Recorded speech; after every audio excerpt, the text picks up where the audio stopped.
आज के मुतालिक ख़ास तौर पर मुंबई में तो ये बात मशहूर रहती है कि सारे नौजवान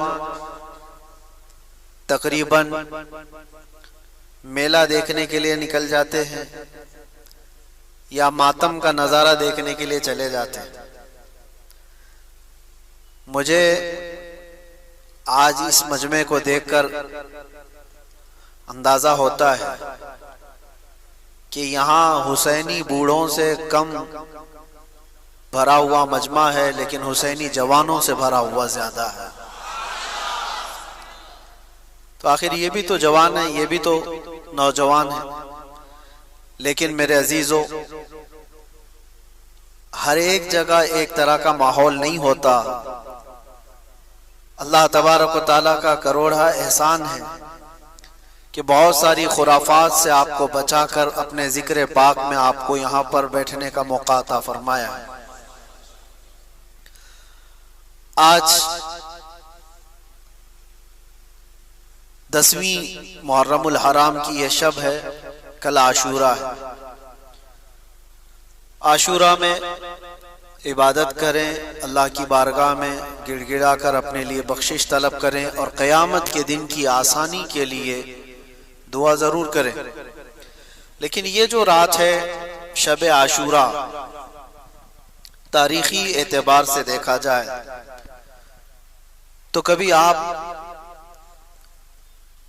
पीछे उस जमाने को याद करें जब रसूलुल्लाह सल्लल्लाहु तआला अलैहि वसल्लम के सिफ्त आपके वज़ीम चहेते नवासे करबला के रेगजारों में तन्हा मौजूद थे। मेरे अजीजों, यहाँ मजमों में बैठ करके बात करना बहुत आसान है, लेकिन मैंने सिर्फ इतना महसूस किया था, आज को ठीक 1 साल पहले मैं जेल के अंदर मौजूद था। ये शब आशूरा थी और इसी शब में कमजोरी और नकाहत की वजह से बेहोश होकर हॉस्पिटल में एडमिट भी था अंदर। मुझे अंदाजा नहीं था, अहबाब मेरे शागिर्द सब मुलाकात के लिए आए थे और मेरी ताकत नहीं थी खड़े होने की। मैं गश खाकर गिरा, उसके बाद मुझे उठाकर ले जाया गया। मैं एडमिट था आज की रात। दूसरी, ये जो शब गुजर जाने के बाद आशूरा का दिन आया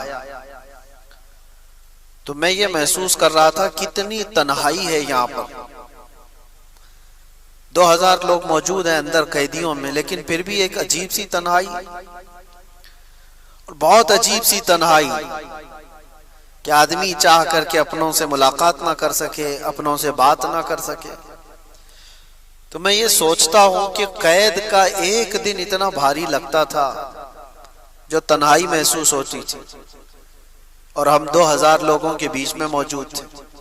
ऐसा नहीं कि सारे हमारे मुखालिफ वहां थे, अक्सर लोग चाहने वाले भी थे, लेकिन वो मंजर कैसा होगा जो 22,000 के लश्कर में तन्हा रसूलुल्लाह का लाडला था। अंदाजा तो करो वो तन्हाई कैसी होगी, जहां पर हर तरफ इंसानों का शोर हो और दुश्मनी पर उतरे हुए वो ऐसी जमात जिनको कोई निस्बत समझ में ना आती, ऐसों के दरमियान एक रात गुजारना कितना मुश्किल वक्त होता है। मैंने मालूम किया कि जब किसी के सर पर मौत सवार हो जाए, यानी यूं के जालिम तलवार खींच ले और तुम्हारे खात्मे के लिए वो पूरी तौर पर कमर बस्ता हो चुका हो और तुम्हें मालूम है कि मैं कत्ल किया जा सकता हूं या मैं मारा जा सकता हूं, तब कैफियत क्या होनी चाहिए, कैसी घबराहट और बेचैनी हो। एक बात मैं आपको बताऊं, कुछ लोगों को जज सिर्फ सजा सुना देता है ना, तो कई हार्ट अटैक से मर गए। ये हमारे सामने की बात। बेचैनी और बेकरारी इतनी ज्यादा हो जाती है कि आगे क्या होगा। सरकार सैयद शुहदा इमाम हुसैन रदी अल्लाह तआला अन्हु के लिए ये रात कितनी बेकरारी वाली हो सकती है। कितनी बेचैनी वाली हो सकती है कि कल का दिन आने के बाद ये लोग जंग छेड़ देंगे और पूरे के पूरे जत्था मिल करके नौनिहालाने खानदाने रसूल को कत्ल कर देंगे हमारी आंखों के सामने, तो फिर कैसा महसूस होता हो। लेकिन मेरे अजीजों, खीमा इमाम हुसैन में कहीं पर भी बेचैनी और बेकरारी थी नहीं, कहीं पर भी नहीं थी। इसलिए कि वो 3 दिन के प्यासे तो जरूर थे, भूखे भी थे। हम एक दिन का रोजा रख करके शाम तक भूख बर्दाश्त नहीं कर पाते और वो मुसलसल भूख और प्यास बर्दाश्त कर रहे। और उसके बाद जो वहां पर मौजूद लोगों ने देखा खीमा इमाम हुसैन में जाकर के क्या हो रहा है, तो जाकर देखा तो हमेशा सजदे में हजरत इमाम हुसैन को पाया है। अल्लाह की बारगाह में इल्तिजा करते हुए सिर्फ ये कि मौला मुझे इस्तिकामत अता फरमा, पाँव में डगमगाहट ना आए, जलजला ना आए। अच्छे अच्छे लोग फिसल जाते हैं ऐसे इम्तिहानों के मौके पर। इमाम हुसैन ये दुआ कर रहे थे कि रब ताला मुझे इस्तिकामत अता फरमा, मुझे सब्र दे दे और जमे रहने की ताकत दे दे। ये इसलिए मैं अर्ज कर रहा हूं मेरे अजीजों, हमारी जिंदगी में आई हुई चीजें हमने देखी हैं। उस वक्त भी घबराहट और बेचैनी और बेकरारी इतनी बढ़ जाती है कि मौत सामने नजर आने लगती है। मैं तो कई मर्तबा अपनी वसीयतें भी लिख करके दे दिया था मेरे अहबाब को कि शायद ये लोग मेरा जनाजा यहाँ से निकाले, उससे पहले मैं अपनी वसीयतें लिख देता हूँ। ये डिप्रेशन में आदमी बहुत कुछ सोच लेता है, लेकिन उन हालात में मैंने महसूस किया इमाम हुसैन की जो दुआ थी वही हमें हौसला भी देती थी। मुसीबतों के वक्त घबरा करके भाग जाना ये मुसीबत का इलाज भी नहीं और हल भी नहीं। मुसीबत का हल नहीं है, वो इलाज भी नहीं, बल्कि उन मुसीबतों का सामना करना और अल्लाह की बारगाह में यकीन बढ़ा लेना, ये मुसीबतों को हराने वाला काम है। तुम मात दे दोगे, शिकस्त दे दोगे हर मुसीबत को। सिर्फ एक बात मैं आज आपके सामने अर्ज करता हूं। मैं आज अपने बच्चों से ये कह रहा था कि बहुत सारी बातें अपने ज़हन और दिमाग से निकालने में मुझे 6 महीने लग गए थे। कौन सी चीज बेचैन करती थी, बेकरार करती? घर की याद, बिस्तर पे सोना, कुर्सी पे बैठना, उम्दा गाड़ियों में चलना, ये सब चीजें जब याद आए एक कैदी बंदे को, एक कैदी आदमी को जो पत्थरों पे सो रहा हो, निहायत ही गंदा पानी पीने को मिलता हो, सूखी रोटी मिलती हो, उस आदमी को ये सारी यादें बेचैन करती।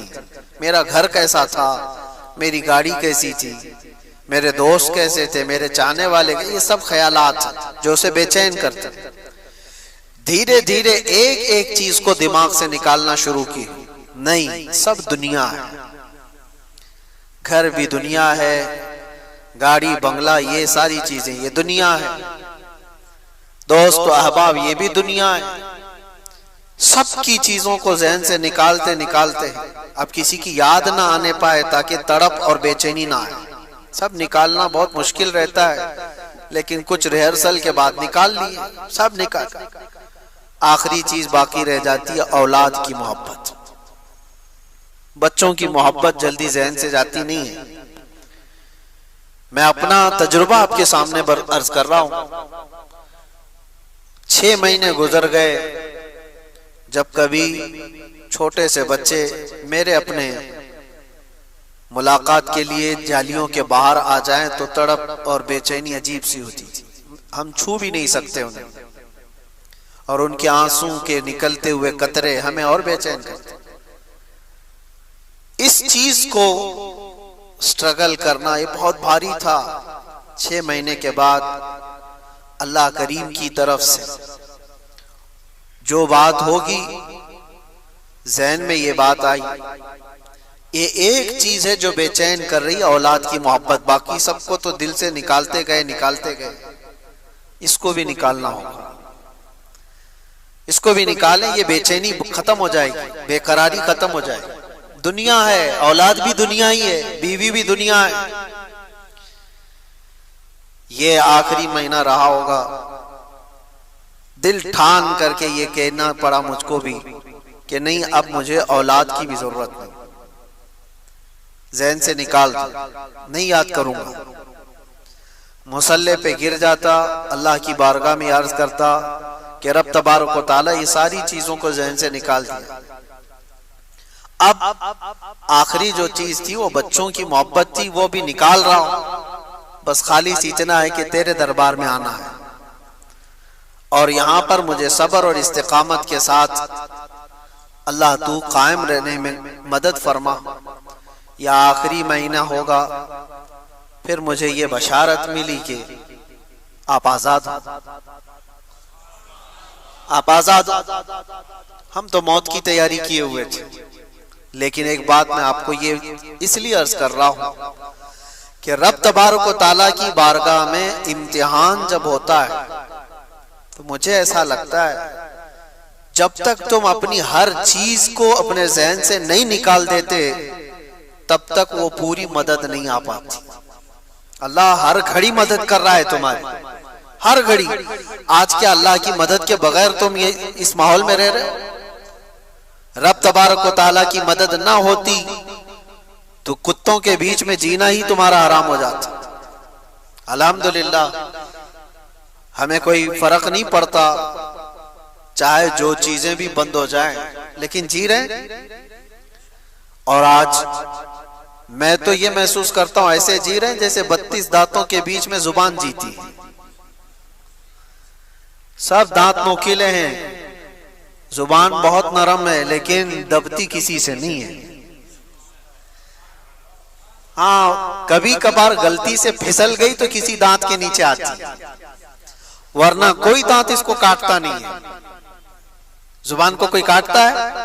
हालांकि 32 के बीच में रहती। तो ये अल्लाह ताला की मदद ना हो तो आप जी भी नहीं सकते। रब तबारक व तआला की हर घड़ी मदद है, लेकिन जो पर्टिकुलर मुसीबत के वक्त जो मदद मिलनी है आपको, उसके लिए आजमाइश और इम्तिहान होते हैं। बहुतों को हमने देखा जुम्मा टू जुम्मा दुआ किए, कबूल ही नहीं हुई। दूसरे जुम्मा तक कर लिए, फिर सोचे कबूल ही नहीं हुई, छोड़ो हमारी नहीं सुनी जाती, वहां पर खत्म कर दिए और यूटर्न ले लिया। कितने तो जेल में ऐसे मैंने देखा जो काफिर हो गए, मुआज़ल्लाह रब्बिल आलमीन। किस वजह से? वो सीधे कहते हैं कि नमाजों से कुछ फायदा नहीं। हम तो कब से नमाज पढ़ रहे हैं, हम तो कितने दिनों से दुआ कर रहे हैं।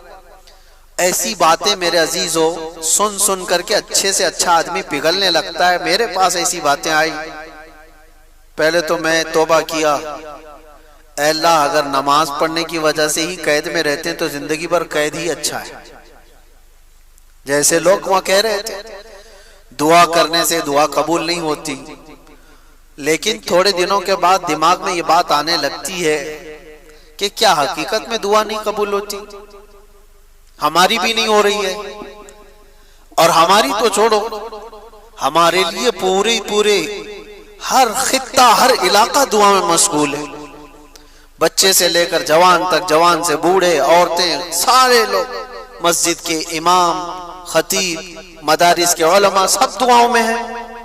फिर दिमाग में ये बात आए कि क्या दुआएं कबूल नहीं होती?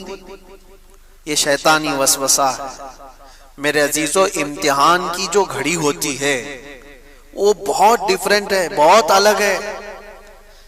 इम्तिहान की घड़ी के लिए लिखा जा चुका होता है, यहां से यहां तक तुम्हें सफर करना है तो करना ही है। कुछ और घड़ियां हैं जहां पर तुम्हारे बिन मांगे अल्लाह ताला तुम्हारे लिए बहुत कुछ उतारता है, लेकिन इम्तिहान की घड़ियां अलग होती हैं, आजमाइश की अलग होती हैं। तो जब ज़हन में ऐसे सवालात आने लगे, इत्तेफाक से ऐसा, इस्लामी तारीख की कई किताबें वहां मिलती थी, एक किताब मैंने पढ़ा। एक बात मैं आपको बताता हूं, जेल के कैदियों के लिए ही थी वो बात, जो मायूस हो जाते हैं, नाउमीद हो जाते हैं। एक साहबी हैं हजरत अबू जुंदल, ये मक्का में कैद हो गए थे काफिरों के हाथ, और ऐसे कैदी बनाए गए थे कि इनको जंजीरों से बांध करके रखा जाता था और मारते अलग थे।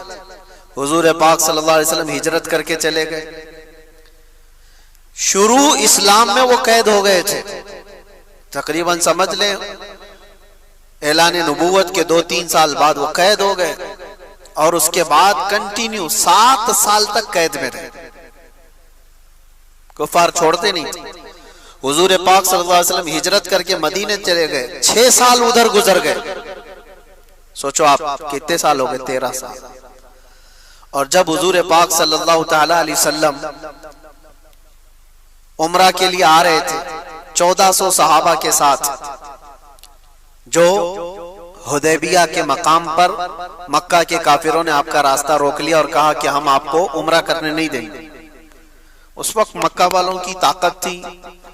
हुजूर पाक सल्लल्लाहु अलैहि वसल्लम ने सहाबा से कहा कि हम सुलह कर लेते हैं, सुलह कर लेते हैं। लंबा वाकया है, आपने सुलह हुदैबिया को सुना होगा, या फिर जाकर के आप सुन लें कि हुजूर सल्लल्लाहु तआला अलैहि वसल्लम की जो सुलह हुई थी मक्का के कुरैश के दरमियान, वो सुलह में जो है बात ये थी, सारे उनके हित के कानून उन लोगों ने लिख दिए थे, यानी उनकी हिमायत में। मक्का वालों ने एग्रीमेंट बनाया, सब उनके पक्ष में थे। उसमें लिखा था कि अगर कोई मक्का से हमारा आदमी भागकर मदीने जाएगा तो आप उसको हमारे हवाले वापस कर देंगे, लेकिन मदीने से कोई भागकर हमारे पास आए तो हम उसको वापस नहीं करेंगे, हमारे पास रख लेंगे। ये ऐसी शर्तें बहुत सारी थी, उसमें से एक ही मैंने आपको बताया।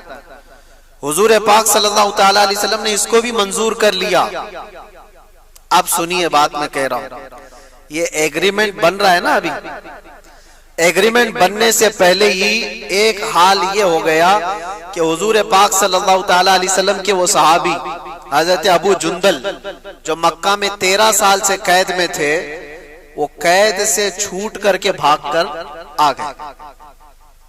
13 साल बाद जो छूट करके आया हो, तो अब उसका क्या हाल होगा।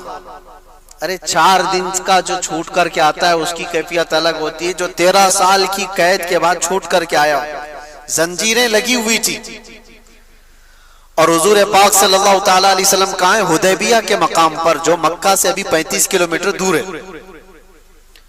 वो आ गए, 1400 सहाबा ने उनको देखा तो गले लगाना शुरू किया। अबू जुंदल कितने सालों से कैद में है, हमारा भाई आ गया, हमारा भाई आ गया। अब अबू जुंदल सबको अपने जख्म दिखा रहे थे, इन जालिमों ने हमें कैसे मारा है, कहां कहां जुल्म दिया। सहाबा देख देख करके परेशान थे।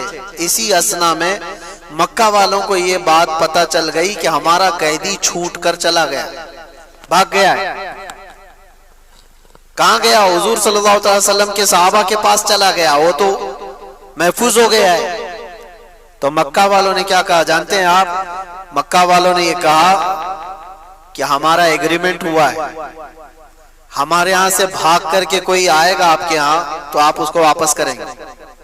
हमारा एक कैदी भाग करके आपके पास आया है, उसको वापस कीजिए। आप अंदाजा करो, ये मैं पढ़ रहा था, 13 साल के बाद जख्मों से चूर, जुल्म और सितम बर्दाश्त किया हुआ एक कैदी जब अपनों के बीच आया हो, और वो कुफारे मक्का जिद पर अड़ गए कि अबू जुंदल को जब तक आप वापस नहीं करेंगे हम एग्रीमेंट पे साइन नहीं करेंगे। सहाबा सबके सब खड़े हो गए, कहा या रसूल अल्लाह सल्लल्लाहु अलैहि वसल्लम, ये तो एग्रीमेंट के बाद की बात थी, अभी तो हुआ नहीं ना, अभी तो उस पर अमल होना उस वक्त तय होगा जब दोनों तरफ की दस्तखत हो जाए, अभी तो साइन हुआ नहीं एग्रीमेंट। उससे पहले अबू जुंदल आए, हम वापस नहीं कर सकते इन्हें, और इतना इनके ऊपर जुल्म किया गया है, नहीं वापस कर सकते। सारे सहाबा एक तरफ, और कुफार कुरैश इस जिद पर है कि जब तक उस बंदे को वापस नहीं करते हम एग्रीमेंट साइन नहीं करते, ये सुलह नहीं होगी।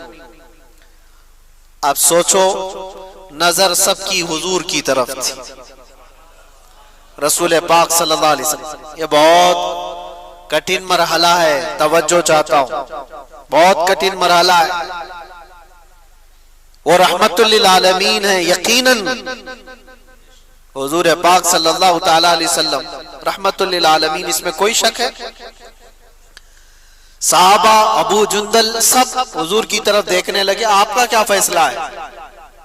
हुजूर पाक सल्लल्लाहु अलैहि वसल्लम ने फरमाया, अबू जुंदल को हवाले कर दो, उनकी वापस कर दो। सब हक्के बक्के रह गए, देखते रह गए। कैसे हो सकता है जो हमारा बंदा हमारे पास आया हो इतने सालों तकलीफ उठाने के बाद, अब हुजूर फरमा रहे। वो हाथ फैला फैला करके हुजूर को पुकारने लगे, या रसूल अल्लाह सल्लल्लाहु अलैहि वसल्लम, इनके पास तकलीफ बहुत ज्यादा है, ये मुझे बहुत ज्यादा जुल्म करते हैं मुझ पर, क्या आप मुझे वापस उनके हवाले कर रहे हैं? हुजूर पाक सल्लल्लाहु ताला अलैहि वसल्लम ने सिर्फ इतना फरमाया, अबू जुंदल वापस चले जाओ। फिर उन्होंने कहा, या रसूल अल्लाह, आप किसके हवाले कर रहे हैं? इन जालिमों के हवाले? हुजूर ने फरमाया, अबू जुंदल वापस चले जाओ, जब तक तुम वहां पर हो मैं तुम्हारे साथ। फिर साहबा का तो ईमान ही था, या रसूल अल्लाह कुल्लु मुसीबतिन बादका जुललुन, ऐ अल्लाह के रसूल अगर आप हैं तो फिर हर मुसीबत छोटी, फिर डरना किस बात का? वो चले गए। मैं इस वाक़े को पढ़ते हुए सोच रहा था कि 4 दिन में मुसीबतों से घबराने वाले 13 साल मुसीबतें उठाने के बाद फिर हुजूर के दरबार में आया, और हुजूर भी कह रहे हो कि जाओ कैद में, तो क्या हालत होगी? वो कैसा ईमान उनका होगा जो जमे हुए थे, डटे हुए थे। अब आते मेरे अजीजों, इस्तिकामत ये आसान मरहला नहीं होता, इसमें बहुत सारे फिसल जाते हैं, बहुत सारे भटक जाते हैं, बहक जाते हैं, और आज तो तूफान है भटकने का। मोमिन की ये शान नहीं है, मोमिन की ये शान नहीं है। अगर चमत्कार को ही देख करके सब कुछ मानना होता तो 22,000 का लश्कर देखकर इमाम हुसैन मान लेते कि हाँ यजीद ही खलीफा। नहीं, हुसैनी किरदार ये है जो तुम्हारा चमत्कार अपनी जगह, रसूलुल्लाह की चमक अपनी जगह पर है। ये जहां पर है वो समझौते का मामला नहीं होता। कभी भी जिंदगी में ऐसे मामला आए, तकलीफों से आदमी घिर जाए, मुसीबतों से घिर जाए, तब भी आप इस बात पर साबित कदम रहो कि अल्लाह तबारक व तआला पर मेरा ईमान और हुजूर पाक सल्लल्लाहु ताला अलैहि वसल्लम की रिसालत पर मेरा ईमान वैसा ही है।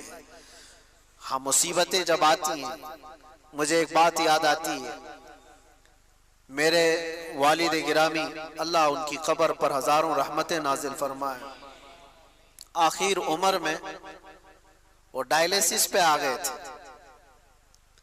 तकलीफ बहुत बढ़ गई थी, किडनी की तकलीफ, तो हमसे देखा नहीं जाता था कितनी तकलीफ में 4 घंटे डायलिसिस में बॉडी का पूरा खून निकाला जाता है, फिर पूरा निचोड़ करके मशीन वापस अंदर खून डालती है।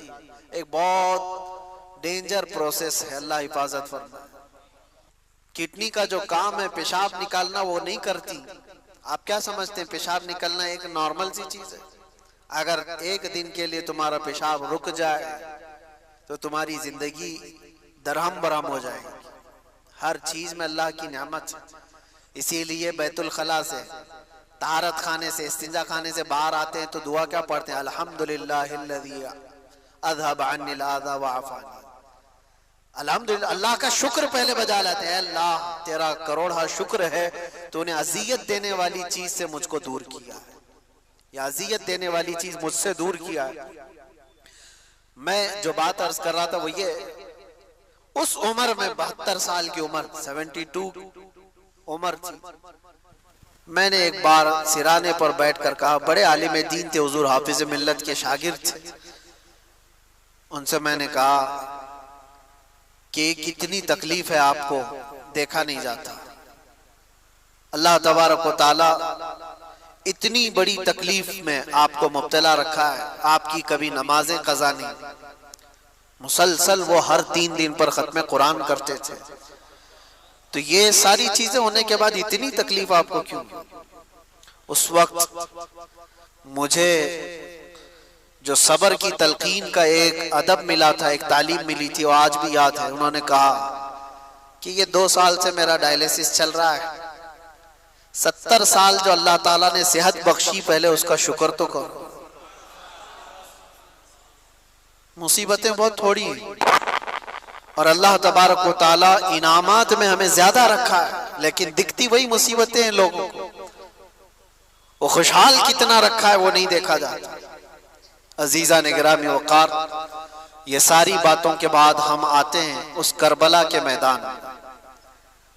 जो खूनी मंजर है वो इसलिए बयान करना जरूरी है कि हमारे हर जवान को ये बात यकीन के साथ मालूम हो जाए कि मुसीबतों से भाग जाने का नाम उसका इलाज नहीं है, मुसीबतों से डट कर मुकाबला करना ही ये हुसैनी ईमान है। और बहुत सारे लोग हमें भी मशवरा देते हैं, बहुत सारे हालात बहुत खराब हैं, हालात बहुत खराब हैं। ऐसे मैंने देखा है इब्तिदाई इस्लाम से लेकर आज तक हालात खराब ही रहे। कब अच्छे हुए थे? क्या आपको इस्लाम की तबलीग करने के लिए फूलों की सेज पर सजा कर लाया जाएगा तभी आप बोलोगे? बहुत सारे लोग ये सोचते हैं हालात बहुत खराब है। मेरे अजीजों, इससे बड़े बड़े हालात खराब होकर गए और अब भी जाएंगे। लेकिन एक बात याद रखना, इन्हीं बुरे हालात के दरमियान इस्लाम का परचम बुलंद करना और अपने नबी पाक सल्लल्लाहु ताला अलैहि वसल्लम की इज्जत पर पहरा देना, ये एक ऐसा तारीखी कदम है। कल को आने वाली नस्लों का ईमान भी तुमसे जुड़ा हुआ है, कल को आने वाली नस्लों के जज्बे और उनके हौसले भी तुम्हारी जिंदगियों से जुड़े हुए हैं। आज अगर तुम बुज़दिल हो गए, फिसल गए, तो कल तो वो लोग पूछेंगे मोहम्मद किसका नाम था। माअज़ल्लाह रब्बिल आलमीन। अगर आज तुम मसलहतों के पर्दों में छुप करके रहे, हाँ ज्यादा से ज्यादा हमारे साथ क्या होने वाला है वो सबको पता है, अंजाम क्या हो सकता है। इस दुनिया में सबसे ज्यादा यही हो सकता है, मौत आएगी। और सुन्नियों, इस बात से अगर खौफ है तो फिर करबला सुनते क्यों? करबला की दास्तानें क्या मजे लेकर सुनने के लिए? सैयदुल शुहदा इमाम अली मकाम रदी अल्लाह ताला अन्हु को देखो, जिंदगियां पूरी कुर्बान की हैं उस मैदान में, और अपनी नहीं। एक बात मैं आपको बताऊं, आदमी अपनी मुसीबत तो बर्दाश्त कर लेता, अपने रिश्तेदारों की मुसीबत बहुत मुश्किल है। तुम अपने सामने अपनी माँ को तड़पता हुआ नहीं देख पाओगे, अपने बच्चों के हल्के बुखार को भी नहीं देख पाओगे। मुझे कुछ सालों पहले की बात है, मैं अपनी प्रैक्टिकल लाइफ ही आपके सामने अर्ज कर रहा हूँ। 2 साल का मेरा बच्चा था, उंगली उसकी दरवाजे पे फंस गई थी, कट गई और लटक गई इतनी तेजी से कि दरवाजा आधी उंगली को काट दिया। और बेचैनी इतनी बेकरारी के उठाकर मैं भी भागता हुआ हॉस्पिटल पहुंचा। और भी थे 2 लोग। छोटा बच्चा 2 साल का हो और वो चीख रहा है, उसकी चीखों से हमारी रूह बेकरार है। डॉक्टर के पास ले गए, डॉक्टर ने देखा, फौरन पकड़कर खून बंद किया और उसके बाद कहा इसको टाके लगाने पड़ेंगे। टाके लगाए बगैर ये कट के गिर सकती हूँ। हमने कहा उस फौरन जो भी फैसला लेना है, नर्स डॉक्टर मिलकर मेरे बच्चे को अंदर ले जाते, हमें कहते आप मत आना, आप बाहर खड़े रहो, क्योंकि बाप और माँ की बेकरारी और बेचैनी देखते हैं। डॉक्टर कहा कि हमारे काम में खलल होगा। मैं कहा मैं देखूंगा। कहा नहीं देख सकोगे। और हकीकत बात है मेरे अजीजों, अंदर जाने की हिम्मत नहीं हुई, इसलिए कि जब वो लोग टाके लगा रहे थे, अल्लाह, कोई बेहोशी की दवा वगैरह नहीं, ऐसे ही टाके लगाए जा रहे थे और बच्चे की चीख से पूरा हॉस्पिटल गूंज रहा था। सच बताऊं, हमारे आंसू है कि थमते नहीं थे, बेकरारी है कि रुकती नहीं थी। जल्दी से जाऊं बच्चे को उठा लूं, जल्दी से जाऊं सीने से लगा लूं। दूर से पुकारता रहा, बेटा बस थोड़ा और, बस थोड़ा और, हो गया खत्म हो गया। ये बेकरारी मुझे आज भी याद आती है। फिर उस दिन भी मैंने याद किया था, सिर्फ उंगली कटी थी तो ये बेकरारी थी। वो सैयदुश्शुहदा इमाम अली मकाम की गोद में जालिमों ने बच्चों को छलनी कर दिया था। उनके हल्कों में तीर चलाकर इमाम के हाथ में ही उनके बच्चे को शहीद किया था। कैसे वो अपने हाथ में बच्चा उठा करके खड़े होंगे? एक्सप्लेन हम नहीं कर सकते इस चीज को, तसव्वुर से बढ़ करके ये चीज। हम सबके सबर मिल करके भी इमाम हुसैन के कदम तक नहीं पहुंच सकते। हमारी जिंदगियों के सबके सबर, मेरे अजीजों, ये आसान काम नहीं है। आपको पता है अजीजों की मौत एक के बाद दूसरा, दूसरे के बाद तीसरा, तीसरे के बाद चौथा शहीद होता जा रहा हो, जो इमाम अली मकाम की तरफ से आ रहा है। इमाम हुसैन जानते थे हमारे काफिले में कुल मिलाकर 82 लोग हैं, उधर 22,000 का लश्कर है, मुकाबला कैसे होगा? क्या इमाम अली मकाम को दुनियावी हालात पर खबर नहीं थी? वो रसूलुल्लाह के वो वारिस जिनको रसूलुल्लाह सल्लल्लाहु अलैहि वसल्लम ने फरमाया मेरा जूदो सखा पूरा हुसैन को दिया गया है, क्या वो इमाम अली मकाम को हालात की खबर नहीं थी? सब खबर थी, उन्हें पता भी था ये कोई मुकाबला नहीं। लेकिन वही मैं जो कहता हूँ, इम्तिहान की घड़ी बहुत डिफरेंस होती है, बहुत अलग होती है। इमाम अली मकाम को करबला के मैदान में खड़े रहना था, क़यामत तक आने वाले मुसलमानों के लिए एक मिसाले राह बन करके कि तुम्हारी जिंदगी में इससे बढ़कर के तकलीफ नहीं आ सकती। तुम्हारी जो भी तकलीफें होंगी वो छोटी होंगी, और तुम अगर घबराते हो कभी छोटी मुसीबतों में तो ऐ मुसलमानों मुझे देख लेना। इमाम हुसैन का ये दर्स था, तुम देख लेना। आज मुझे बताओ कोई भी ऐसा बंदा है जिसको भूखा और प्यासा भी रखा जा रहा हो, जिसकी सारी निस्बतों को पामाल करके करबला के मैदान में जबरदस्ती लाया गया हो, जहां जानवर भी पानी पी सकते हो और रसूलुल्लाह का घराना पानी नहीं पी सकता? ये सब्र और इस्तिकामत की वो घड़ी। अब सोचो, एक साथ किसी के साथ हादसा हुआ होगा, मैं मानता हूं, जैसे कहीं पहाड़ की चट्टान के नीचे आ गए, कोई बह के एक ही खानदान चला गया, ऐसे हादसे तो हो सकते हैं। एक साथ चले गए, कोई किसी घर पे ऐसा हुआ हो। इमाम अली मकाम के साथ ऐसा नहीं, स्टेप बाय स्टेप देखा जा रहा है। सुबह से लेकर एक ही मौत, उसको बर्दाश्त करना, उसको सहना, रिकवरी के लिए वक्त तो लगता है, लेकिन कैसे एक साथ मिलकर पूरे खीमे हुसैन को नहीं खत्म किया गया था। इमाम हुसैन रदी अल्लाह ताला अन्हु के साथी पहले जा रहे हैं, जो जाते दुआ सलाम करके मैदान में जाते और वापस नहीं आते थे, और अगर वापस आते तो सिर्फ इतना कहते थे कि पानी की चंद बूंद मिल जाए तो और लड़ेंगे। लेकिन मेरे अजीजों, इमाम हुसैन रदी अल्लाह ताला अन्हु की उम्र पाक उस वक्त आप अंदाजा करो 56 साल की उम्र है। 56 साल की उम्र में वो एक एक लाश को उठा करके जमा करते जा रहे हैं, और जब बारी आई खानदान की, और खानदान में हजरत इमाम कासिम जो इमाम हसन के बेटे जवान थे, 19 साल के, जब वो जा रहे थे तो इमाम अली मकाम ने उनको देख करके सिर्फ इतना कहा था, मेरे मरहूम भाई इमाम हसन की तुम यादगार थे। लेकिन ये सारी यादगारें एक के बाद दीगरे मैदान करबला की रौनक बनती जा रही थी। वो गए वो यजीदियों के दरमियान कितनी देर तक एक तन्हा शेर लड़ेगा?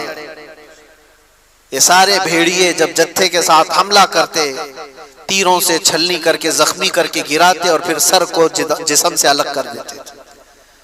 हजरत इमाम कासिम और हजरत अली अकबर जो हजरत इमाम हुसैन के बड़े शहजादे, उनकी भी उम्र तकरीबन 19 या 20 साल की उम्र। सोचो है नौजवानों, जिनकी उम्रें आज 20 साल के आसपास, 18 साल, 20 साल, 22 साल। ऐ नौजवानों, तुम्हारी इस जवानी की जिंदगी में तुम रात भर गेम खेलते हुए बैठे हो, इंटरनेट चलाते हो, और इमाम हुसैन के शहजादे इस्लाम बचाने के लिए अपनी जानों को हथेली पर लेकर करबला में खड़े थे। कल क़यामत को क्या मुंह दिखाओगे उनके सामने? उनकी भी तो जवानियां थी, उनकी भी तो शादियां होनी थी। वो रसूलुल्लाह का घराना था। पूरे इस्लाम की इज्जत को बचाने के लिए वो करबला के मैदान में कुर्बानियां दे रहा है। वो मंजर मुझे याद आता है हजरत अब्बास अलम बरदार, हजरत इमाम अली मकाम के भाई हैं, सगे भाई हजरत अब्बास मौला अली शेर खुदा के बेटे। इनको एक चीज बेकरार कर गई। वही मैं कह रहा हूं ना, अपनी तकलीफें बर्दाश्त कर सकता है आदमी, अपने अहले खाना अपने रिश्तेदारों की तकलीफ बर्दाश्त नहीं कर पाता। हुआ ये कि 9 साल की बच्ची हजरत बीबी सकीना, वो हजरत इमाम अली मकाम की छोटी शहजादी हैं, वो हजरत अब्बास से कहने लगी, चचा क्या आप जाकर के हमारे लिए पानी का इंतजाम कर सकते हैं? तो हजरत अब्बास से अब रहा ना गया, कहा अपनी प्यास तो बर्दाश्त कर सकते हैं, बच्चों की प्यास के लिए कैसे बर्दाश्त करें? हजरत अब्बास कहते हैं कि बेटी सकीना मैं तेरे लिए पानी लाता हूं। या तवज्जो, वो गए किसी तरह से, वो जवां मर्दी जो हैदर कर्रार के शहजादों में वो कहीं नहीं मिल सकती। सारे इन यजीदियों के नरगे को फलानते हुए दरियाए फुरात पर गए भी और मशकेज़ा पानी का भर लिया। एक बात मैं आपको कहता हूं, 3 दिन के भूखे और प्यासे, वो भी तो भूखे और प्यासे, दरियाए फुरात पर पहुंच भी गए, पानी भर भी लिया। खीमा इमाम हुसैन पर पानी लाना ये बात की बात थी, लेकिन चुल्लू में तो खुद के पानी था, पहले खुद भी तो पी सकते थे। इमाम हुसैन के खीमे तक पानी पहुंचाने के लिए वो आए जरूर थे, लेकिन खुद भी तो 3 दिन के प्यासे हैं, पी लेते। चुल्लू भर पानी उठाया और फेंक दिया। कहा कि ये गैरत मेरी गवारा नहीं करती कि हुसैन के घर वाले प्यासे और मैं पानी पी रहा हूं। रसूलुल्लाह का लाडला नवासा प्यास में हो और मैं यहां अपनी प्यास बुझा रहा हूं, एक कतरा पानी नहीं पिया। ये कैसा ईमान था, कोई भी हो अपनी प्यास तो बुझा लेता, लेकिन रसूलुल्लाह के इस घराने की कितनी मिसालें आपके सामने। हजरत अब्बास मशकेज़े से पानी लेकर के वो जब वापस लौट रहे थे, यजीदियों में शोर मच गया कि अगर ये पानी गया वापस तो लड़ाई लंबी हो जाएगी, हम मुकाबला नहीं कर पाएंगे हैदर कर्रार के शेरों का, किसी तरह से ये पानी खत्म कर। किसी जालिम ने आकर हजरत अब्बास के दाएं मोंडे पर तलवार मारी तो हाथ ही कट के गिर गया। ये कोई मैं ठोकर लगकर चमड़ी निकलने की बात नहीं कर रहा हूं, हाथ कट के गिरा हो जिसपे मशकेज़ा पानी का पकड़ा हुआ था। हजरत अब्बास ने कहा बाएं हाथ से उठा लेता, हिम्मत नहीं हारी, पानी मुझे सकीना को पिलाना है। जब वो दूसरे हाथ में पानी उठाकर दौड़ रहे थे तो यजीदियों ने ये हाथ को भी काट दिया, ये हाथ भी काट दिया। जिसके बाजुओं के दोनों हाथ काट दिए हो उसकी कैफियत क्या हो? क्या दर्द नहीं होता होगा, क्या तड़प नहीं होती होगी? लेकिन उनके अंदर एक ही धुन थी कि मुझे पानी पिलाना है खीमा हुसैन। जो वहां बच्चे प्यासे हैं, अपने दांतों से पकड़ लिया मशकेज़े को, कहा मैं इस तरह से जाऊंगा बगैर हाथों। यजीदी जालिमों ने देखा कि हार नहीं मानता है, तो तीरों से छलनी कर कर करके उस मशकेज़े का पूरा पानी बहा दिया। हजरत अब्बास कहते हैं अब मेरी हिम्मत खत्म हो गई। हजरत अब्बास कहते हैं अब मैं नहीं जा सकता खीमा इमाम हुसैन की तरफ। गिर गए, जख्मों से चूर चूर थे, खून रस रहा हो दोनों बाजुओं से और पानी भी खत्म, सारी चीजें खत्म हो गई। तो जालिमों ने देखा कि अब्बास गिर गए जमीन पर, तो किसी यजीद ने आकर के आपके सीने पे नेजा मारकर शहीद कर दिया। ये वो मंजर था। इमाम हुसैन दौड़ते हुए आए अपने इस छोटे भाई को उठाने के लिए। इमाम हुसैन के सगे भाइयों में ये छोटे भाई अकेले थे। करबला के मैदान में आकर देखा तो दोनों बाजू कटे हुए हैं और पूरा जिस्म जख्मियों से चूर है और नेजा सीने पर लगा हुआ। आपने इमाम आली मकाम ने उनको उठाया। और जानते हो ये एक ही मौका है जब रिवायत मिलती है इमाम आली मकाम ने अल्लाह की बारगाह में यूं अर्ज किया था, अपनी रीढ़ की हड्डी को पकड़कर, कमर को पकड़, अल-आन इनकसर ज़हरी, आज मेरी कमर टूट गई। भाई जब चला जाता है तो कमर टूट गई, लेकिन ये नहीं कहा कि ईमान टूट गया। जिस्म कमजोर हो जाता है लेकिन ईमान नहीं। इमाम आली मकाम आए वापस खीमे में, बीबी सकीना वैसी प्यासी थी, आपकी अहलिया वैसी प्यासी, आपके घर के बच्चे वैसी प्यासी। वह मंजर क्या अजीब मंजर है। मुझे बात याद आती, आज से 1 साल पहले जब मैं करबला के वाकयात में जेल के अंदर भी सुना रहा था, तो जो गैर मुस्लिम है वो भी रो रहे थे। गैर मुस्लिम जिनका ईमान नहीं है, इमाम आली मकाम के घराने की इन शहादतों को सुनकर वो भी रो रहे थे। ये सानहा ऐसा है। अंदर की बीवियों ने आकर इमाम आली मकाम से कहा कि मौला, उनको तकलीफ हमसे है, दुश्मनी हमारे से, हमारा 6 महीने का जो नन्ना अली असगर है इससे तो नहीं है दुश्मनी।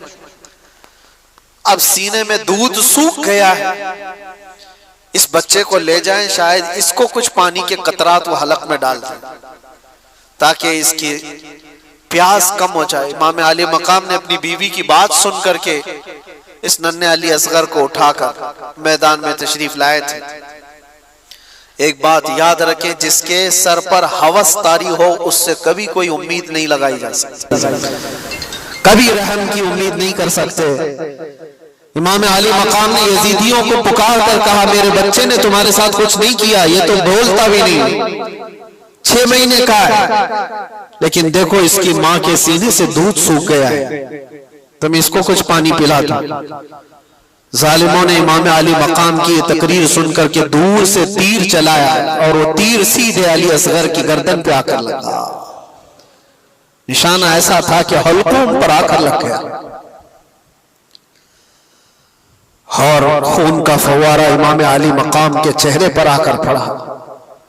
वो कैसा मंजर होगा जब बाप अपने बेटे की लाश को लेकर खड़ा हो। जल्दी से इमाम आली मकाम ने अपने बच्चे को छुपा लिया, सीने से लगा लिया, चेहरे से खून को साफ किया। ये नहीं कि मातम करूं, रो दो, चिल्लाऊं। अल्लाह की बारगाह में इतना कहा कि मौला मेरी ये छोटी कुर्बानी को भी कबूल फरमा। 6 महीने का बच्चा जिस बाप की गोद में शहीद हो चुका हो, उसका क्या हाल होना चाहिए। सीने से लगाया, बच्चा हिचकियां लेते हुए खामोश हो चुका था। लेकिन सबसे बड़ा कठिन मरहला यह था कि बच्चे को मां के हवाले भी तो करना है। जब वो खीमे की तरफ लेकर के आए तो खीमे की खवातीन ने पुकार करके कहा, मौला इमाम हुसैन लगता है कि बच्चे को पानी पिला कर लाए, इसलिए कि बच्चे के रोने की आवाज नहीं आ रही, बच्चे के चीखने की आवाजें नहीं आ रही। दूर से खवातीन ने पूछा इमाम आली मकाम से कि मौला क्या बच्चे को उन्होंने पानी पिला दिया। इमाम आली मकाम ने कहा, हाँ, उन्होंने ऐसा पानी पिलाया कि इसके बाद तुम्हारा बच्चा कभी पानी नहीं मांगेगा। इसलिए कि इसके मुकद्दर में यहाँ का पानी नहीं था, इसको पानी ये जालिम क्या पिलाते, इसको पानी तो रसूलुल्लाह के हाथ से पीना था। नबी पाक सल्लल्लाहु ताला अलैहि वसल्लम के हाथ से जामे कौसरी से पीना था। कैसा सब्र का मौका हो सकता है। ये सब मैं आपको मरहले बता रहा हूं, ज़हनों को हाजिर रख करके सोचो कि उस मैदान में खड़े हुए उस इमाम आली मकाम के साथ क्या गुजर रहा था। जब ये सब शहादतें हो गई थी, वो आखिरी वक्त था जुमा का, जब इमाम ज़ैनुल आबिदीन खीमे में आ गए, कहा कि मौला मुझे जाने की इजाजत है।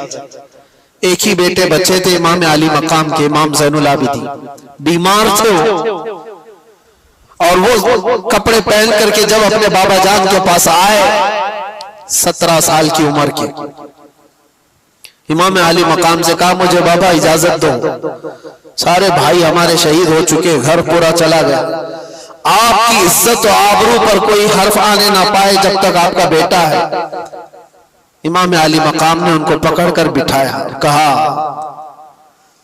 उनको मसला मुझसे है, मेरे मर जाने के बाद वो तुम्हारे से कोई मुआखजा नहीं करेंगे, लेकिन अगर तुम गए शहीद हो गए तो उसके बाद वो मुझे भी मारेंगे। लेकिन बेटा, इमाम ज़ैनुल आबिदीन से इमाम अली मकाम कहते हैं तुम्हारा रहना इसलिए जरूरी है कि हुसैन सादात की नस्ल तुमसे चलेगी, मेरा खानदान तुमसे चलने वाला है। इमाम ज़ैनुल आबिदीन को घर में रोक दिया गया और इमाम हुसैन के निकलने का वक्त था। अल्लाहु अकबर। किताब में जब भी पढ़ता हूँ इन वाकयात को आंखें भीग जाती हैं, रोंगटे कांपने लगते हैं। सैयदा ज़ैनब उन्हें कपड़े पहना रही थी, वो तबरुकात दे रही थी जो रसूलुल्लाह सल्लल्लाहु अलैहि वसल्लम के तबरुकात उनके पास थे। हैदर कर्रार की तलवार उनके पास थी, अमीर हमजा के तबरुकात, जाफर तैयार का पट्टा, ये सब इमाम हुसैन को उनकी सगी बहन पहना रही थी। और ये कह करके कि काश अगर मेरी माँ फातिमा ज़हरा आज होती तो ये काम वो कर रही होती। इमाम अली मकाम को उनकी बहन ने हौसला दिया और कहा कैफी अमानिल्लाह, आप अल्लाह के रास्ते पर जा रहे हैं, हमारी तरफ से कोई फिक्र की जरूरत नहीं, हम औरतों की तरफ से आप बेखौफ रहें। वो औरतें कैसा सब्र लेकर थी, कैसी इस्तिकामत। इमाम अली मकाम आखिरी मर्तबा उस घोड़े पर सवार थे, लेकिन तारीख निगारों ने यह भी बताया कि घोड़ा आगे बढ़ता नहीं था।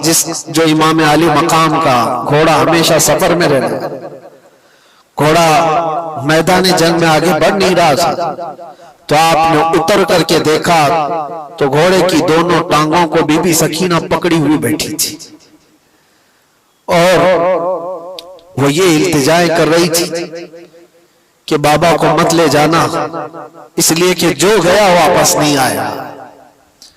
इमाम अली मकाम ने अपनी बेटी को उठाया और कहा तेरा बाप यहाँ पर एक अजीम इम्तिहान के लिए उतारा गया है, मेरी शहादत पर नोहा मत करना, मेरी शहादत पर माथा मत पीटना, मेरी शहादत पर बाल ना नोचना, अल्लाह की रजा पर राजी रहना और मुस्तफा की शरीयत की हिफाजत करना। यह आखिरी वसीयत थी अपनी बेटी को। और जब गए मौला इमाम हुसैन, आखिरी वक्त भी इमाम अली मकाम ने उनको मौका दिया, यजीदियों को कहा अब भी जो कुछ हो गया है उसको खत्म किया जा सकता है, मेरे घर वाले सब कत्ल हो गए, अब भी तुमको मौका देता हूं कि मेरे कत्ल से अपने हाथों को रंगीन न करो, वरना कयामत में क्या मुंह लेकर के आओगे मेरे नाना के पास, क्या जवाब दोगे। आखिरी खुतबा भी इमाम अली मकाम का मैदान करबला में गूंजता रहा, लेकिन यजीदियों पर कोई असर ना हुआ। एक बात मैं आपको बताऊं, ये ना असर होने वाली बात कब आती है, जब किसी पर कोई बात असर नहीं करती है, तो ये वही मकाम होता है जब दिल दुनिया की लालच में मुर्दा हो चुका हो। वो आज भी हो सकता है। और कहा गया है जब किसी का दिल मुर्दा होता है लालच में, दुनिया की लालच में, उसके लिए मां से जिना भी कोई बड़ी बात नहीं होती। इसलिए हमेशा याद रखो, दिल के मुर्दा होने से पहले पहले अपने दिलों का इलाज करो। दिल जिसका मुर्दा होता है उसे कोई एहसास ही नहीं होता कौन मर रहा है कौन जी रहा है।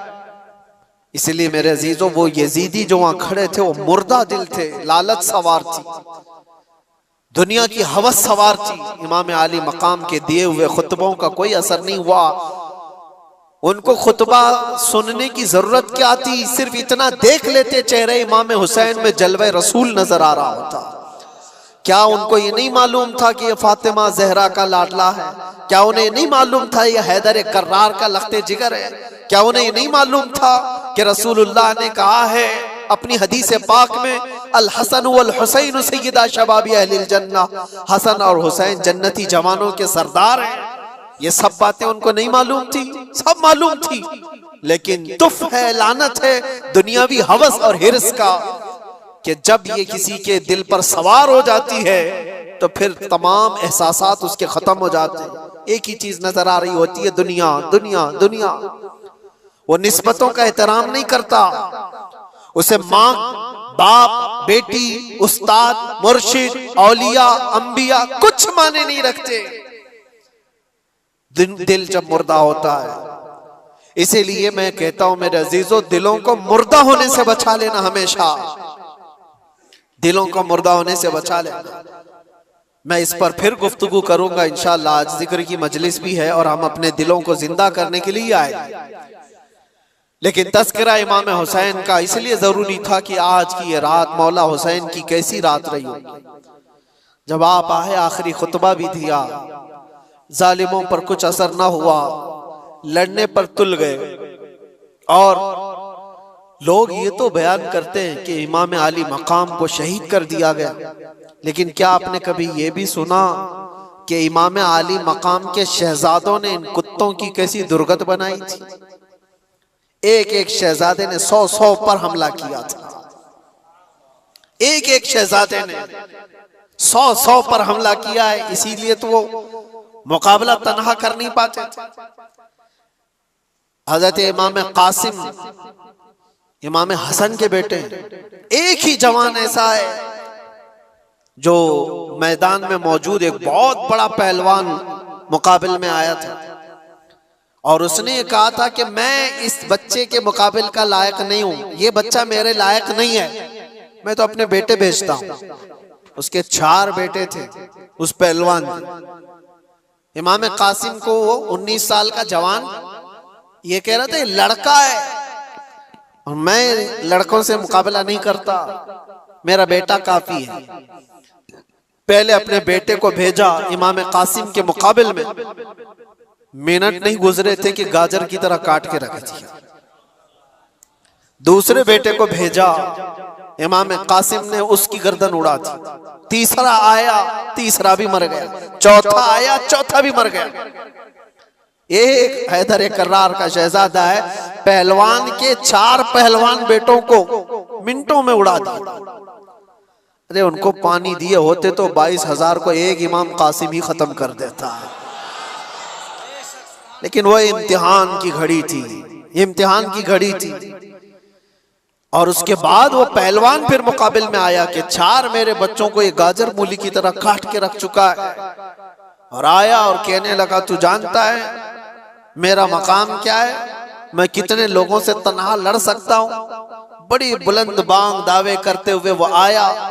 इमाम कासिम ने कहा, सुना तो बहुत है तेरे चर्चे, तू बहुत बड़ा पहलवान है, लेकिन मैं देख करके अफसोस कर रहा हूं कि तुझे घोड़े की ज़ेन बांधने का तरीका भी नहीं आता। घोड़े की जो रस्सी होती है, ये बांधना एक फन होता है फौजी का, सिपाही का। तुझे बांधने का तरीका नहीं आता और इतना बड़ा पहलवान कहलाता है। उसके लिए शर्मिंदगी की बात थी, आर की बात थी, बहुत ऐब की बात थी। वो कहा, मेरे घोड़े की रस्सी सही बांधने का तरीका मुझे नहीं आता, तुम सिखा रहे हो। वो घोड़े की नाती देखने के लिए क्या झुका था, इमाम कासिम ने एक ही वार में उसको खत्म कर दिया। ये मंजर हैदर कर्रार के बेटों का था। मैं आपको इसलिए बता रहा हूं कि सिर्फ और सिर्फ शुहदाए कराम की शहादत ही नहीं, ये भी बताओ कि मारा भी कैसे। इमाम हुसैन का जज्बा सिर्फ ये नहीं कि कुछ आ जाए तो मर जाओ, कट जाओ, नहीं। इमाम अली मकाम ने कहा है कि मर जाना और कट जाना ये मुकद्दर में होगा, अल्लाह ताला ने लिखा होगा तो होगा, लेकिन उस वक्त के आने से पहले पहले तक अपने ज़मीर का सौदा करके किसी से हाथ मिलाना ये हुसैनी ईमान नहीं है। जब तक दम में दम है मुकाबला करो, हाथ तुम्हारा होगा, मार अल्लाह की होगी। मुकाबला करो। कभी ये मत सोचना कि मैं तन्हा कुत्तों में घिर गया हूं। कोशिश तो करके देखो, होता है मेरे अजीजों। बहुत मकामात पर हाथ तुम्हारा होगा, मार अल्लाह की होगी। और इमाम हुसैन, इमाम अली मकाम जब मैदान करबला में आखिरी वक्त उन जालिम कुत्तों से लड़ रहे थे, एक दो नहीं कितनों को ढेर किया था। 3 दिन का प्यासा, 56 साल का रसूलुल्लाह का बेटा, कितनों को वो मौत के घाट उतार रहे थे। फिर ऐलान हो गया कि अगर इनके मुकाबले में इस तरह जाते रहोगे तो ये सब कटते रह जाएंगे, शाम तक शायद सफाया हो जाए, घेर लो इनको, तीरों से छलनी करो। पहले हर तरफ से तीरों की बारिश शुरू हो गई। इमाम अली मकाम के पूरे जिस्म में जगह जगह तीर आकर लगने लग गए। बाज तारीख निगारों ने कहा है कि 72 से ज्यादा तीर लगे हुए थे। 72 तीर किसको कहते हैं?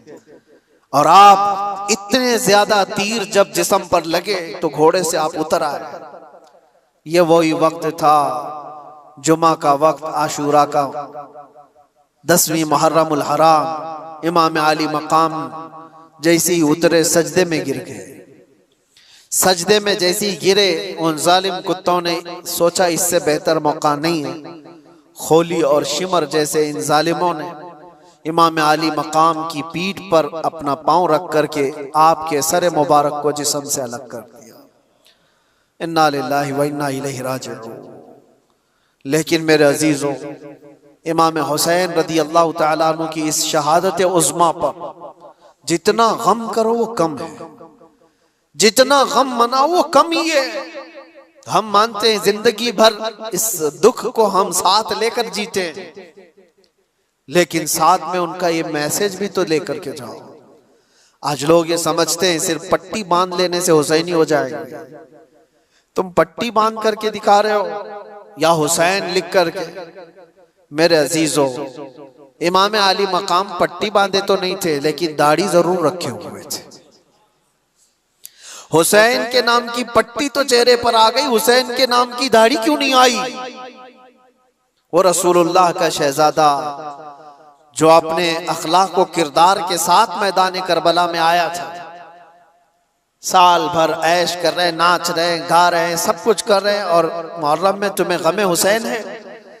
गमे हुसैन का हक वो अदा करता है जिसे पैगाम हुसैन की भी याद है। हुसैन क्यों शहीद हो गए थे? इसलिए कि इस्लाम हम तक पहुंच जाए, ये ईमान की दौलत बाकी रहे। ये जो आज आप रौनकें देख रहे हैं ये मस्जिदों की, क्या ये इमाम अली मकाम की कुर्बानी की बरकत नहीं है? आज पूरी दुनिया में मैं मानता हूं इस इस्लाम को आबियारी अता की है खूने इमाम हुसैन। इसीलिए कहा है कत्ले हुसैन असल में मर्गे यजीद है, इस्लाम जिंदा होता है हर करबला के बाद। इमाम अली मकाम का ये पैगाम याद रखो है नौजवानों। तुम्हारी जिंदगी में बहुत सारे ऐसे मौके आएंगे, बहुत सारे ऐसे मौके आएंगे, और यजीदी फितनों से तुम्हें दो चार होना पड़ेगा। लेकिन इसका मतलब ये नहीं है कि तुम सर छुपाकर भाग जाओ। मसलहतें अपनी जगह पर, हिकमतें अपनी जगह पर, तदाबीर अपनी जगह पर, लेकिन किसी पर अगर सवार हो जाए कोई चीज तो फिर हटना भी नहीं, हक के साथ कायम रहना यह हुसैनी ईमान है। हक के साथ कायम रहना यह हुसैनी ईमान। आज हमसे जो लोग ये कहते हैं, मैं मानता हूं कि हालात ऐसे हैं वैसे हैं, जरूर ऐसे वैसे होंगे, लेकिन अगर सब चीजों से बचकर की भी चले जाएं तो मशवरे देने वाले मुझे बताओ, मेरी जिंदगी की गारंटी दे दो कि कुछ ना बोलोगे तो 100 साल आप जी लेंगे। गारंटी दोगे? कोई है जो हमारी हयात और हमारी जिंदगी की गारंटी देगा? वो साहब भी यही कहेंगे गारंटी क्या, एक दिन की भी मैं नहीं दे सकता। जब नहीं दे सकते तो मशवरा क्यों देते हो? हमारी जिंदगी की गारंटी नहीं ले सकते अपने हाथ में तो ऐसी बुज़दिली का मशवरा न दो। हाँ, हमें मालूम है मौत और हयात अल्लाह के दस्ते कुदरत में है। अगर रब तबारक व तआला चाहे तो चूंटी से भी तुम मर सकते हो, मच्छर से भी मर सकते हो, और अगर वो ना चाहे तो बड़े से बड़े फिरौन भी तुम्हारा कुछ नहीं कर सकते। नमरूद हो कि फिरौन हो कि यजीद हो, कोई तुम्हारा बाल बेका नहीं कर सकता। ये ईमान है और ये तकदीर है। तो जब तक अल्लाह ताला हयात बाकी रखा है, तुम्हारे जिस्मों में जान बाकी है, हुसैनी किरदार के साथ जियो मेरे अजीज।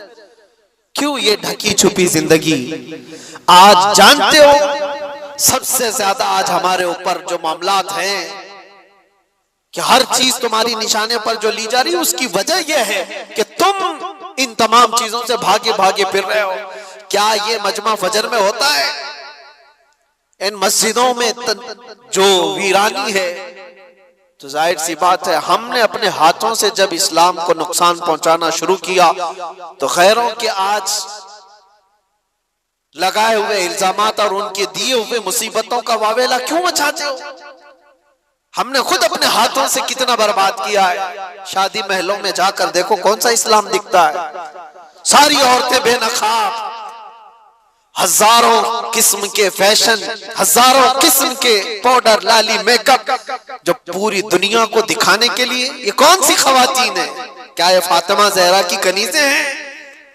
आपको पता है जब इमाम हुसैन का सर लेकर नेज़े में डालकर दिमश्क में आया था जुलूस, खानदान रसूल की बीवियां भी उस जुलूस में थी। इमाम हुसैन की बीवियां, इमाम हुसैन की बहन, इमाम हुसैन की बेटी, सब उस जुलूस में कैदी बना करके यजीद के दरबार में ले जाए जा रहे थे। एक वाकया बताता हूं। जब दिमश्क पहुंचा ये जुलूस, नेज़े पर इमाम हुसैन का सर है और आगे लेकर चला जा रहा है काफिला, और साथ में औरतें भी हैं। दिमश्क में पूरा मजमा टूट पड़ा था यह मंजर देखने के लिए कि करबला से लुटा हुआ काफिला आया है, और इनको देखने के लिए सारे लोग मजमे के बड़ी तादाद में गलियों में खड़े थे। अब सोचो, जिसका तमाशा देखने के लिए पूरा शहर खड़ा हो, उसके सामने से गुजरना है। उस मजमे के बीच में एक बूढ़े सहाबी थे, रसूलुल्लाह सल्लल्लाहु अलैहि वसल्लम के सहाबी। वो देख करके रोने लग गए कि क्या मंजर है, मैंने इस सर को देखा था, ये सर वही है जिसको रसूलुल्लाह बोसा दिया करते थे। मेरे आका अपनी जुबान इनके मुंह में देते थे, इमाम हुसैन को अपना लुआब चुसाते थे। वो सहाबी देख करके दौड़ते हुए मजमे में आए। ये जो काफिला जा रहा था इसमें देखकर पहचान लिया बीबी सकीना। तवज्जो चाहता हूं मेरे अजीज, बीबी सकीना को देखकर पहचान लिए कि यकीनन हुसैन की बेटी है। करीब आए, हिचकियां बंद गई, कहा बच्ची हमारी जिंदगियां कुर्बान तुम्हारे घराने पर, हम कुछ नहीं कर सके। जालिमों की हुकूमत ने तुम्हारे बाबा को शहीद कर दिया। बच्ची बताओ, मैं मुल्क शाम में दिमश्क में रहता हूं, कोई हाजत हो तो मुझे बताओ। उस मौके पर जो भूखे और प्यासे कैदी आए वो अपनी हाजत क्या नहीं कह सकते थे।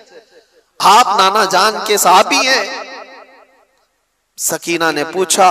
उन्होंने कहा हाँ बेटी, मैं रसूलुल्लाह का गुलाम साहबी, कुछ हाजत हो तो बताओ। बीबी सकीना ने क्या हाजत मांगी थी वो मैं मैसेज देना चाहता हूं। कहा कि मेरे नाना जान के साहबी, ये मेरे बाबा का जो सर नेज़े पर ले जाया जा रहा है, इस सर को थोड़ा आगे बढ़ा दिया जाए, आगे लेकर के जाएं। उस साहबी ने पूछा कि क्यों, ऐसी ख्वाहिश तुम्हारी क्यों है? का बात यह है कि इस कटे हुए सर को देखने के लिए जो मजमा उमर पड़ रहा है, जो लोग आ रहे हैं, वो सर को देखते देखते हमारी इज्जतों की तरफ भी नजर करते, हमारे पर्दे का ख्याल करते हुए मैं ये चाहती हूं कि सर को आके ले जाया जाए ताकि लोग सर देखने में मसरूफ रहे और हमारे पर्दे की पाबंदी हो सके। उस मौके पर अगर कोई अपने पर्दे की पाबंदी का ख्याल करती हो, ये घराना हुसैन का है जिसका पूरा घर लुट चुका हो, और उस वक्त 9 साल की बच्ची ये कहती हो मुझे मेरे पर्दे की फिक्र है। मैं अपनी बहनों से पूछता हूं, घर की खवातीन से पूछता हूं, तुम्हारा क्या लुटा है कि तुम बेपर्दा बाहर घूमती? तुम्हारे साथ क्या हुआ है? कुछ नहीं हुआ। कयामत के दिन उस बीबी सकीना का भी सामना करना है, फातिमा ज़हरा का भी सामना करना है। इन खवातीन को पता नहीं है इस्लाम का चेहरा जो बिगाड़ करके रखी है। दुनिया तुम्हें, ये हवस के पुजारी तुम्हें सिर्फ इस्तेमाल करना जानते हैं, कोई औरतों के हुकूक की बात नहीं करता। यह नाटक है, यह ढकोसला है जो वुमेन राइट की बात करते हैं। औरतों के हुकूक के हम अलंबरदार हैं, पासदार हैं। कौन सा औरतों के हुकूक? या औरतों के हुकूक की बात नहीं करते, औरतों को नंगा स्टेज पर नचाने की कोशिश करते। ये सारे वो कुत्ते हैं राल टपकाते हुए औरत को नंगा देखकर मजे लेना चाहते हैं। और हमारी बच्चियों को ऐसा लगता है कि ये आजादी है, आजादी है। आजादी नहीं, ये जहन्नमी जिंदगी है। अल्लाह ने तुम्हें अशरफुल मखलूकात बनाया, तुम जानवरों की तरह जिंदगी गुजारना चाहते हो। जानवर तो कपड़े नहीं पहनते। और यहां औरतों को ऐसा लगता है जितना शॉर्ट लिबास पहनेंगे उतना फैशन है, जितना कम कपड़ा पहनो तो फैशन है।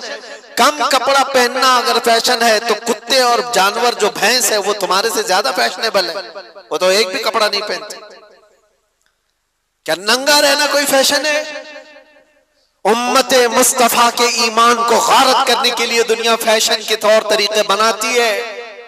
माँ और बहनों की आज इज्जत लूटी जा रही है, इसकी वजह क्या है? काश इस्लामी पर्दे की हिमायत की होती है, इनकी इज्जतें महफूज होती। ऐ नौजवानों, एक बात याद रखो, मैं यहां से पैगाम औरतों को दे रहा हूं जरूर, लेकिन एक हदीस ये भी सुना कर जाता हूं। अल्लाह के नबी सल्लल्लाहु अलैहि वसल्लम ने फरमाया, दयूस जहन्नमी है, दयूस जहन्नमी है, दयूस जहन्नमी है। 3 बार मुस्तफा करीम सल्लल्लाहु अलैहि वसल्लम ने फरमाया। तो सहाबा ने पूछा, या रसूल अल्लाह कौन है दयूस? मेरे आका ने फरमाया, वो मर्द जहन्नम में जाएगा जिसकी औरत बेपर्दा बाहर घूमती है। तो मर्द के लिए हुजूर ने फरमाया, मर्द जो अपनी औरत को बेपर्दा बाहर घुमाता है वो जहन्नम में जाएगा। तो जो बेपर्दा औरत है उसका अजाब क्या होगा? इमाम आली मकाम का घराना वो नहीं है जो अपने घराने को बनाए हुए हो। दास्ताने करबला सुनना है तो पैगामे करबला भी सुनो। सिर्फ कत्ल हो गए, कट गए, मारे गए, शहीद हो गए, ये सिर्फ और सिर्फ करबला के मैदान का पैगाम नहीं है। पैगाम करबला हकीकत में ये है कि चाहे हमारा सब कुछ लुट जाए, दामने मुस्तफा पर कोई उंगली उठा ना सके। आज हजारों उंगलियां तुम्हारी तरफ क्यों उठ रही हैं? तुम नशा करते हो, तुम शराब पी रहे हो, तुम चरस गांजे न जाने क्या क्या चीजें करो, उंगलियां तुम्हारी तरफ उठाई जा रही। ये ऐसा करते, ये ऐसा करते, ये ऐसा करते। दर हकीकत तुम्हारी तरफ ये उंगलियां नहीं है, तुम्हारी निस्बत रसूलुल्लाह से कम इस बात का ख्याल करते कि दुनिया मेरी तरफ उंगली उठाकर कहीं हुजूर को तो नहीं गाली दे रही।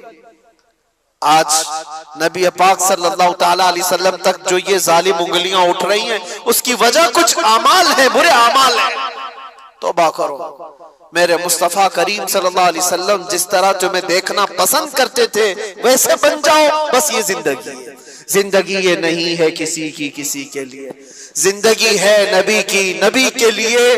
ना समझ मरते हैं जिंदगी के लिए, जीना मरना है सब कुछ नबी के लिए। बस इस पैगाम के साथ अपनी जिंदगियों में तब्दीलियां लाओ। ए जवान, तब्दीलियां लाओ। आज से तकरीबन 100 साल पहले की बात है। आजादी हिंद के मौके पर, हिंदुस्तान की आजादी से पहले की बात है, मैं नागपुर गया हुआ था। बहुत बड़े मुफ्ती साहब ने ये बात मुझे बताई थी। अली बरादरान मशहूर हैं आजादी के मौके पर। जो गदर हुआ था 1857 के मौके पर, उस वक्त भी बहुत सारे मामला पेश आए थे। अली बरादरान 2 मौलाना लोग, उन्होंने एक पैगाम दिया था 5 से 15 मिनट के लिए। नागपुर स्टेशन पर बहुत सारे मुसलमानों का मजमा आया और उनसे पूछा कि आज के हालात में क्या करना चाहिए। उन्होंने सिर्फ 2 जुमलों में कहा था, मैं कोट कर रहा हूं सिर्फ इस बात को इसीलिए कि हकीकत है ये। कहा कि कुछ नहीं, सबको टोपी और दाढ़ी कंटिन्यू पहनना चाहिए। टोपी कंटिन्यू पहनो और दाढ़ी कंटिन्यू रखो। कहा इसमें क्या मैसेज है? कहा तुम्हें पता नहीं इसका रौब अल्लाह ताला दिलों पर कैसा रखता है। तुम्हें कुछ करने की जरूरत नहीं, अखलाक रसूल में एक बार मलबूस हो जाओ। मेरे अजीजों, ना तुम्हें तलवार भाले नेज़े उठाने की जरूरत है, ना तुम्हें जंगो जिदाल की जरूरत है। तुम एक बार मुस्तफा करीम सल्लल्लाहु ताला अलैहि वसल्लम की सुन्नतों को अमल में ले आओ, ऐसी ही तुम्हारी चलत फिरत से कितने कीड़े मर जाएंगे। ऐसी तुम्हें अंदाजा भी नहीं है। अल्लाह तबारक व तआला इसका रौब रखा है। चेहरे रसूल का रौब है, दामन इस्लाम का एक रौब है। आपको उसका अंदाजा नहीं है, लेकिन दूसरों को अंदाजा है। इसलिए मैं दावत देता हूं, उठो वगर न हश्र न होगा फिर कभी, दौड़ो के जमाना चाल अपनी चल गया, कुव्वत इश्क से हर पस्त को बाला कर दो, दहर में नामे मोहम्मद से उजाला कर दो। उन्हें जाना उन्हें माना, न रखा गैर से काम, लिल्लाहिल हम्द मैं दुनिया से मुसलमान गया। बस इस बात पर हुजूर को तवज्जो में रखो, उन्हें जाना उन्हें जाना, फिर तुम्हें फर्क कुछ नहीं होना चाहिए, फिर किसी चीज का कोई असर भी नहीं होना चाहिए। अगर हुजूर से सच्ची मोहब्बत करते हो तो मुझे बताओ, क्या ये बात हक है या नहीं? वो जो न थे तो, और वो जो न हो तो, इस जुमले पर तवज्जो रखना। बस पूरे शेर में ये जुमला मैं तवज्जो के साथ अर्ज करता हूँ। वैसे तो ये पूरा शेर ये, वो जो न थे तो कुछ न था, वो जो न हो तो कुछ न हो, जान है वो जहान की और जान है तो, लेकिन इस पूरे शेर में सिर्फ इतना जुमला याद रखना, वो जो न हो तो, बस वो जो न हो तो हमारी जिंदगी कुछ नहीं। हमारे नाम के साथ वो जो न हो तो, हमारी कब्र में भी वो जो ना हो तो, कयामत में भी वो जो ना हो तो, कहीं अजानों में वो जो ना हो तो, कुरान में वो जो ना हो तो, हर जगह पर ये जुमला याद रखना, वो जो ना हो तो। इसीलिए इकबाल ने भी कहा था, आबरूए मां जना में मुस्तफा अस, हम सबकी इज्जत आबरू मुस्तफा के नाम से है।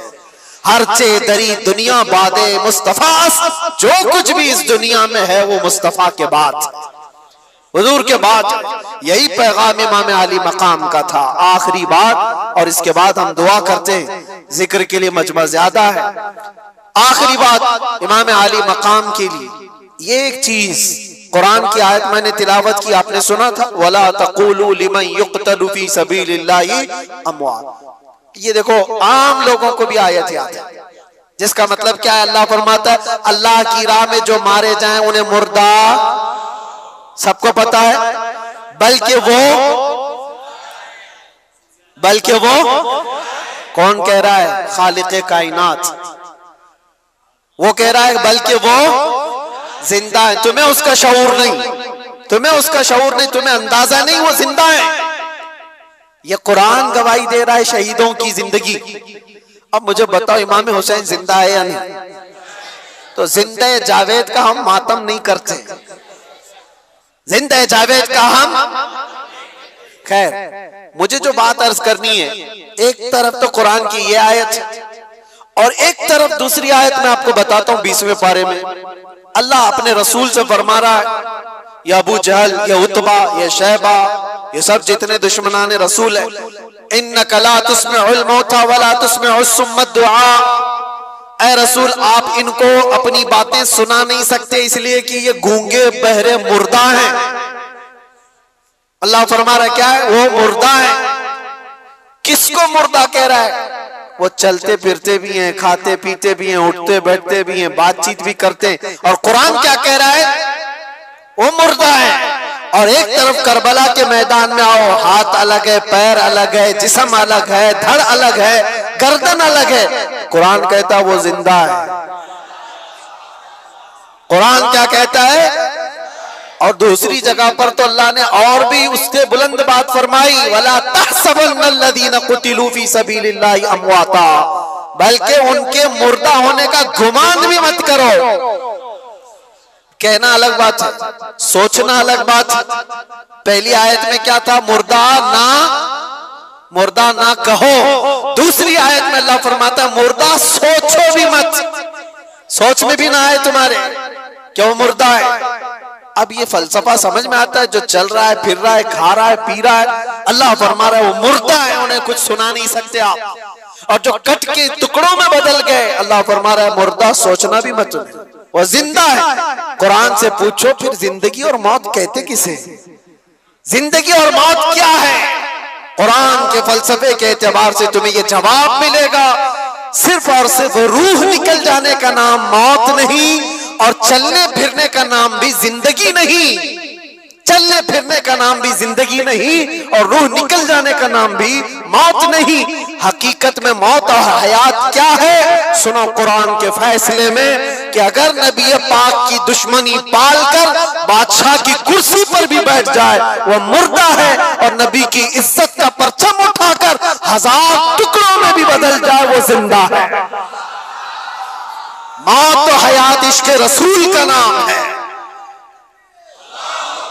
मौत और हयात ईमान का नाम है।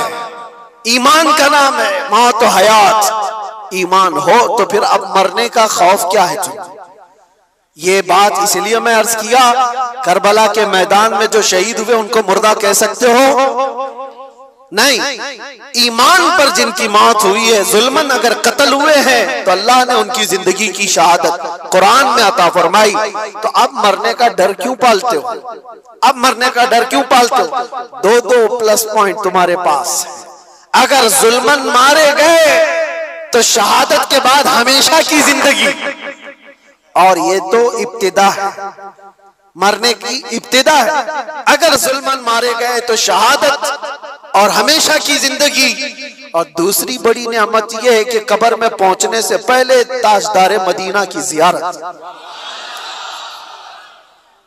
इससे बढ़कर क्या और क्या चाहिए? जब किसी बंदे को ये ख्यालात हो कि मुझे मेरे मुस्तफा की जियारत करनी है तो वो बंदा मरने से डरता नहीं है, बल्कि वो रोज इंतजार में होता है कि वो घड़ी कब आएगी जब आंखें बंद होगी और दीदारे मुस्तफा होगा। इसीलिए मेरे अजीजों, जानते हो आप, एक मोमिन सालेह को मौत के बाद उसके घर वाले कब्र में ले जाकर दफन करके आते हैं तो हुजूर ने जो फरमाया वो सच है कि मुनकर नकीर आते हैं, फरिश्ते आएंगे सवाल जवाब के लिए, लेकिन हुजूर फरमाते कब्र में मैं भी हूंगा और मुनकर नकीर हुजूर की तरफ दिखा करके मुर्दे को पूछते इनके बारे में क्या कहता था। ये सवाल होगा कि नहीं होगा?